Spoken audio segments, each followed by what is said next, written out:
Howdy everyone, Art Nave here, and I wanted to try something a little different this time around as I've been having a strong desire to express more of my hobbies, but I don't often get to as I have a physically demanding job that oftentimes leaves me very sore. And I felt as if, speaking to a microphone very openly would help, as making full-on illustrations does eat up a chunk of my time, and unfortunately I don't often have the energy to do that.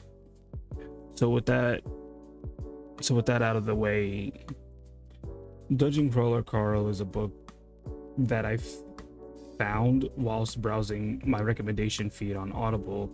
It was getting tired of what I was previously listening to, which were a lot of like history books, and I've been largely reading or listening to one after another for the past couple months, and I felt as if I needed a bit of a break from that sort of tradition.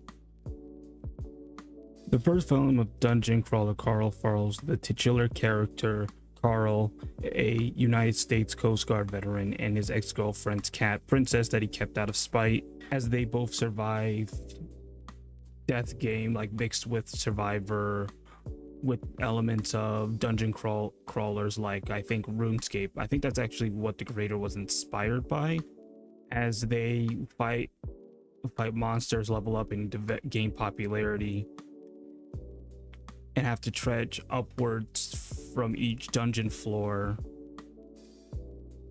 made up of resources from their world after being ruthlessly mined by the alien Borant Corporation.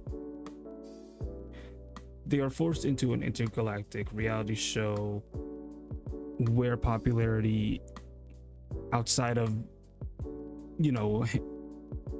weapons and armor matter more in a lot of ways, as it helps to determine what sort of loot they get, how much interviews they'll be a part of, which does help in bolstering their chances of survival. They are mentored by Mordecai, a former crawler of the dungeons, who teaches them the best way around the dungeons, as well as giving them heads up on the way around the dungeon, as well as the best means of survival before he officially retires. The first book, which is the one I read, delves into the first two floors of the dungeon. On their journey, they face several bosses, in which they gain powerful armor, weapons, and gear, and even a pet dinosaur. I think it's of a Velociraptor. I don't think I pronounced that right, but I've been recording for quite a while now. Through a mixture of cleverness and charm, they skyrocket in popularity, gaining the attention of several of the game show's many interviewers, one of which is Odette, a former crawler and former mentor to Mordecai. She's a kind of a half crab person. It's a bit more complicated than that. I think those are the crab parts were something that she modified herself after like some injuries. She hosts one of the more popular talk shows associated with the dungeon, and despite being against the rules, she does help Carl and Donut on the down low. A bit of a side note, as a result of their rising popularity, they gain a public relations manager named Zev, a fish-like alien who works for the Borat Corporation as a dungeon admin. I wasn't really sure where to put that, as while she is important, I'm not sure how to like smoothly insert that tidbit without it feeling a bit awkward, but yeah. Other interviewer they meet is very towards the end of the book, and it's also what sets up the second book. They are interviewed by Maestro,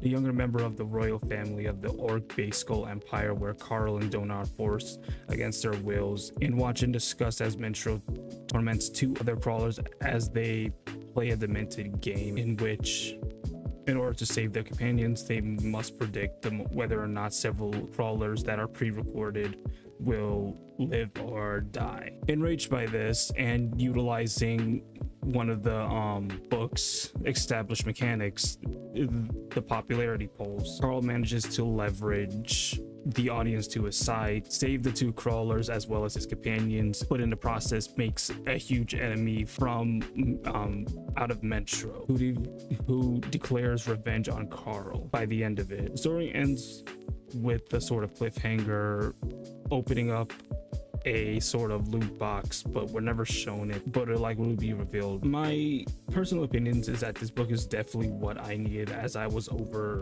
can't overstate how much joy I felt reading this book. It really was a breath of fresh air. I genuinely enjoyed a lot of the moments. Carl is a very funny protagonist, and Donut is definitely a highlight too. But my personal favorite character in the book is this announcer voice that speaks to Carl whenever he gets an item, an important task, or any enemy encounter. There's this voice that speaks to him even during like somber moments. He like stays being an asshole, and it really does sell this sort of dark comedy to it that I think the book very much nails. I think Jeff Hayes really sells the tone of the book. I was also surprised to learn that there wasn't any additional guest stars in that. It was just voiced by one person. If I had any takeaways, is to never go outside of a cold winter night in my underwear chasing my Persian cat, lest I be isekai'd into a game show that functions. Otherwise, people will deepfake porn of me with an orc, which actually does happen. It feels really surreal to say that sentence. All in all, this was a store credit well spent, and I do recommend reading it for yourself. I recommend the audio version, as I think, again, Jeff Hayes really does sell the narration. He's really good at differentiating a lot of the characters in very distinctive ways, but any format is fine depending on what you're comfortable with. That concludes my review of Dungeon Crawler Carl by Matt Dinniman. It was initially released as self-published back on the online publishing platform Royal Road back in 2020, before being picked up by, Ace Books in 2024, sorry. Again, I do hope I did a pretty fair job at selling this book to a lot of you. I hope to continue doing stuff like this, as I do enjoy being able to freely speak in a mic. This is my first video, so I do apologize if I seem a little scattered and I trip over my words a lot, but I do find this to be a very therapeutic way of being able to express my hobbies outside of illustrations. And I do hope you enjoyed this video well enough to hit the like, subscribe, and hopefully share it with people who you think would enjoy this as well. With that being said, stay classy, and I hope to see you guys again soon. Bye.